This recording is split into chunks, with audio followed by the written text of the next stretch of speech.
Save constitution save India के presidium और यहाँ पे ऑनरेबल गेस्ट और इतने ऑडियंस, सबको मेरे तरफ से अस्सलाम वालेकुम और नमस्कार के साथ मैं आप सबके सामने चंद बातें रखता हूँ। ऐसा नहीं कि मैं बांग्ला नहीं बोल सकता, আমি বাংলা বলতে পারি, কিন্তু এখানে যেহেতু প্রসঞ্জিত বাংলাতে সব বলেই দিয়েছে, তারপর আমাদের অনারেবল गेस्ट যেভাবে ব্যাখ্যা করলেন সিদ্ধার্थ वरदराजन जी, उसके बाद और आप लोगों के सामने ज्यादा कुछ बोलने का है, लेकिन मैं आज के थीम पर बात करने के लिए कहा गया है, इसलिए मैं चंद वक्त लेते हुए आप लोगों के सामने कुछ चीजों पर रोशनी डालने की कोशिश करूंगा।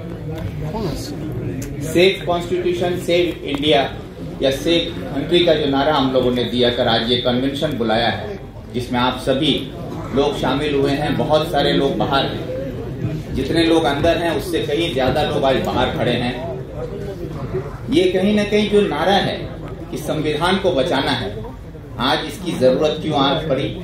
क्योंकि हमारे संविधान में जो प्रेम्बल है, जिसमें we the people of India, उसमें पहला वर्ड है वी, जो वी यानी कि हम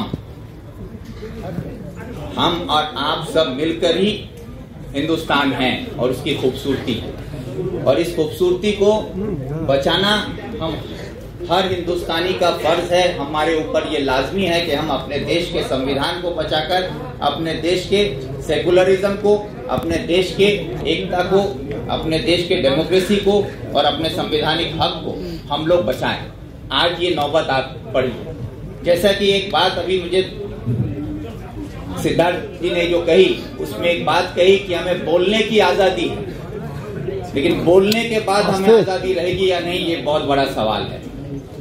आज इस मंच पे खड़े होकर हम लोग यहाँ पर जितने लोग हैं, जो भी यहाँ पर अपनी तकरीर रख रहे हैं, लेकिन ये बोलने की आजादी इस हॉल के अंदर है, लेकिन हॉल के बाहर निकलकर हम आजाद रहेंगे या नहीं, ये भी एक सवाल है।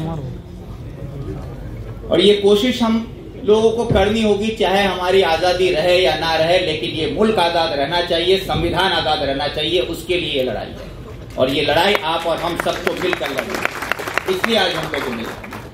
आज पहलगांव में जिस तरीके से हमारे देश के लोगों को शहीद किया गया, उनकी शहादत को अंजाम देने वाले जो आतंकवादी संगठन के लोग थे, उन लोगों ने ये कोशिश क्यों की?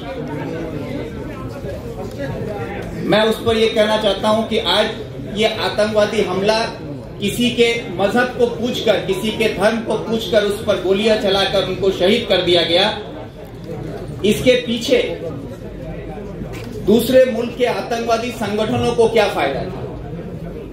उनको यही फायदा था क्योंकि इस मुल्क में जो नफरत की सियासत की जा रही है, उस नफरत की सियासत को हथियार बनाकर दूसरे मुल्क में बैठ रहे आतंकवादी हमारे मुल्क में रह हुकूमत करने वाले, नफरत फैलाने वाले ये सरकार को अपना हथियार बनाकर आज हमारे मुल्क को बांटने की कोशिश कर रहे हैं।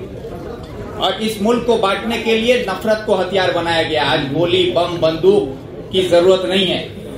आज मुल्क को बांटने के लिए सिर्फ हिंदू मुस्लिम, मंदिर मस्जिद, हिंदुस्तान पाकिस्तान, ये चंद लफ्ज काफी है हमारे मुल्क को तकसीम करने के लिए। आज ये मुल्क हमारा तकसीम नहीं हो, इसलिए ये कोशिश आज हमारे साथी प्रसन्नजीत बसु और हम लोगों ने मिलकर जो ये कन्वेंशन बुलाया है, उसका जो मकसद है वो यही है कि संविधान को बचाकर देश को बचाने की मांग हम लोग कर रहे हैं। क्योंकि संवैधानिक हक जो हमारा है, जो आपको और हमको इस मुल्क में जोड़ता है, आप और हम एक मुल्क में एक साथ रह सकते हैं, चाहे वो हिंदू हो, चाहे मुसलमान हो, चाहे वो सिख हो, चाहे ईसाई हो, चाहे वो जैन हो, चाहे बुद्धिस्ट हो।